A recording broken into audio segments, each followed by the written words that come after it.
সিয়াম বা রোজা তোমাদেরকে সামগ্রিক জীবনে যে রোজা রাখতে হয় সেই রোজা রাখতে তোমাকে সাহায্য করে।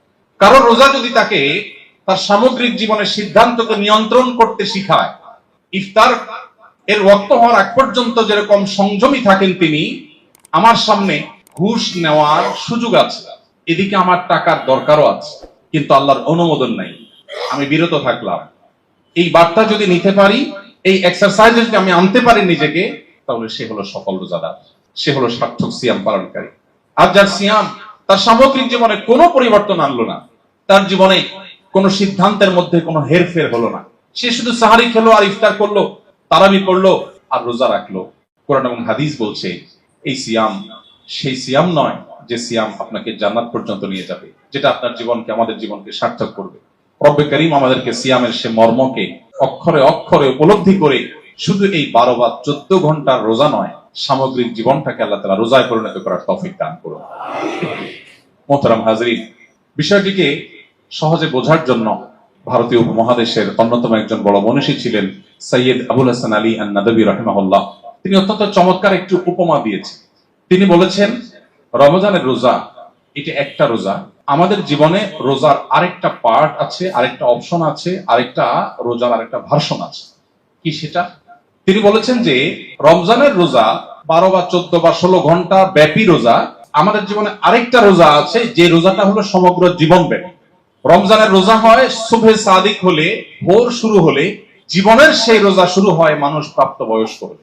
রমজানের রোজা শেষ হয়, পরিসমাপ্ত হয় সূর্য ডুবার মধ্য দিয়ে, আর জীবনের রোজা পরিসমাপ্তি ঘটে জীবনের সূর্য ডুবার মধ্য দিয়ে। রমজানের রোজায় কিছু জিনিস আমাদের জন্য নিষিদ্ধ, সামগ্রিক জীবনের রোজায়ও আমাদের জন্য কিছু জিনিস নিষিদ্ধ। রমজানের রোজায় যদি কেউ অনিচ্ছাকৃত ভাবে কিছু খেয়ে ফেলে, না জেনে খেয়ে ফেলে, আল্লাহর পক্ষ থেকে মাফ হয়। জীবনের রোজায় যদি কারোর ইচ্ছার বাইরে কিছু ঘটে যায়, সেটাও আল্লাহ মাফ করে। রমজানের রোজা ভেঙে ফেললে তার কাজা আদায় করতে হয়, জীবনের রোজা ভেঙে ফেললে তওবার মাধ্যমে সেটা রিকভার করতে হয়। পার্থক্য এতটুকু, রমজানের রোজা একবার যদি ভেঙে যায়, হুবহু এই রোজাটা আরেকবার রাখার সুযোগ জীবনে আর কখনো হয় না। তবে কাজা করা যায়। আর জীবনের রোজা যদি কেউ ভেঙে ফেলে আর এই অবস্থায় তার মৃত্যু হয়, তো এটাকে আর রিকভার করার কোনো সুযোগ থাকে না। মোহতারাম হাজরিন, রমাদানের এই সামগ্রিক আয়োজন, এর পেছনের যে আধ্যাত্মিক, রুহানি, স্পিরিচুয়াল যে বিশাল বড় প্ল্যান, বিশাল বড় দিক আছে, আমরা বেশিরভাগ মানুষ শুধুই কিছু গতানুগতিক কর্মকাণ্ড, রিচুয়ালের মধ্য দিয়ে রমাদানকে পার করি। সেই অন্তর্নিহিত দিকটাকে আমরা সেভাবে উপলব্ধি করতে পারি না। সিয়াম যেন শুধু আমাদেরকে পানাহার আর যৌনতা থেকে একটা লিমিটেড সময় যেন শুধু বিরত না রাখে, বরং আমাদের সামগ্রিক জীবনে যেন আমরা পরিপূর্ণ অর্থে সেই জীবনের যে সিয়াম, জীবনের যে রোজা, সেটা রাখার তৌফিক দান করুন। ভাইরা আমার, রোজা রাখার ফলে ইফতারের একটা আনন্দ আছে না?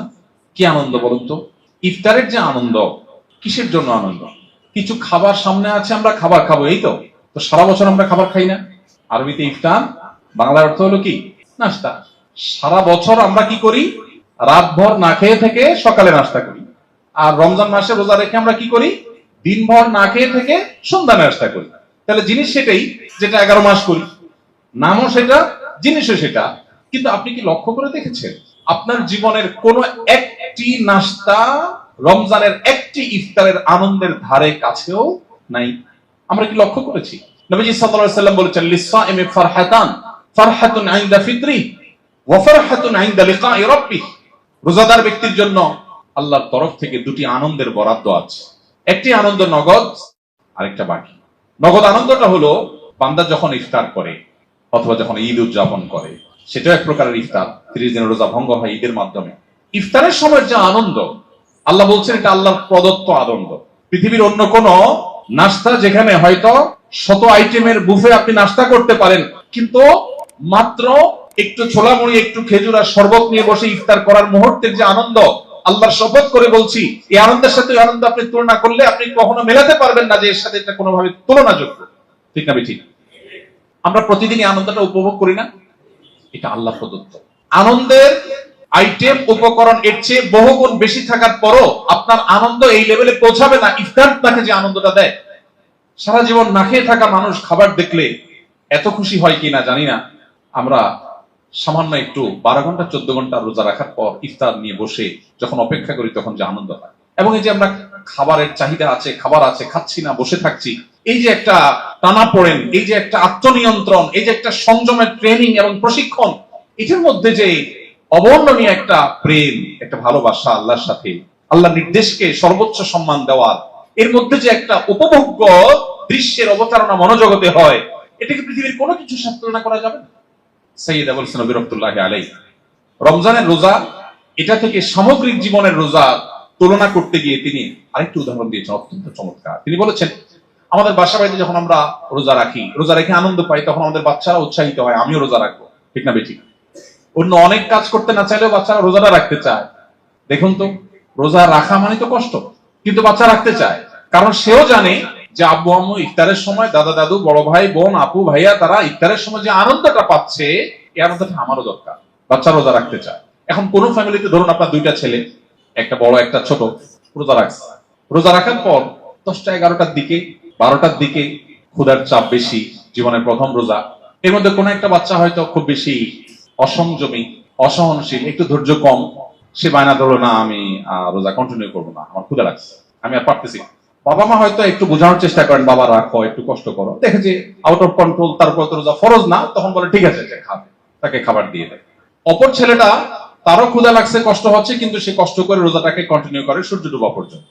এই দুইটা সিনারিও যদি আপনি চোখের সামনে রাখেন, তাহলে আপনি দেখবেন পরিণতি কার কি হয়। যে ছেলেটা 10টা বা 11টা বা 12টার সময় রোজা ভেঙে ফেলেছে, তার পরিণাম কি দাঁড়ায়? সে কি পায় খাবার হিসাবে? মুসলমানের ঘরে সকাল 10টা 11টা 12টার দিকে কি খাবার থাকে? বাসি খাবার থাকে। যদি মাছ রান্না হয়ে থাকে, তাহলে লেজ, কানকল্লা বা কাটা বিশিষ্ট যে টুকরাগুলো, সেগুলো তাও আবার বাসি, এটা থাকে। আর ভাত তো নিশ্চয় ফ্রেশ, গরম গরম ভাত তো কল্পনা করা যায় না, ভোর রাতে যেগুলো থেকে গেছে ওইগুলো, গোস্ত রান্না করলে বাছাই করা টুকরাগুলো। তাহলে সে রোজা ভেঙে একটু নগদ আনন্দ পায়, কিন্তু সে আনন্দটা হলো বাসি খাবারের আনন্দ। পরিণতিতে কি দাঁড়ায়? ধানমন্ডির মানুষকে বোঝানো কঠিন। আমি গ্রামের ছেলে, যারা গ্রামীণ পরিবেশে শৈশব পার করেছেন, তারা ভালো বুঝতে পারবে। ইফতারের আগ মুহূর্তে ওই যে একটা ছেলে রোজা কন্টিনিউ করেছে, আরেকজন করেন নাই, যে কন্টিনিউ করেছে তার পরিণতি, আর যে কন্টিনিউ করতে পারে নাই তার পরিণতি আমরা ইফতারের আগ মুহূর্তে একটু লক্ষ্য করতে পারি। আচ্ছা, আপনারাই বলুন, যেই ছেলেটা রোজা ভেঙে ফেলেছে, এর ইফতারের আগ মুহূর্তে খুব কদর হয়তো বাসায়, তাই না? যেহেতু রোজা ভেঙে ফেলছে, রোজাই নাই, আর কি কদর হয় না অনেক। উল্টা বরং কি হয়, সে দৌড়ের উপর থাকে। কিভাবে দৌড়ের উপর থাকে?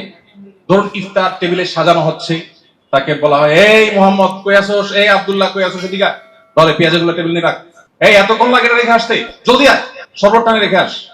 আর বিদ্যুৎ চলে গেছে, দৌড় দে, একটু দোকান থেকে একটা মোমবাতি নিয়ে আয়, বাচ্চাটা ডিস্টার্ব করছে, ওরে ধর, হাঁস মোরগ থাকলে হাঁস মোরগ গুলো সামলা।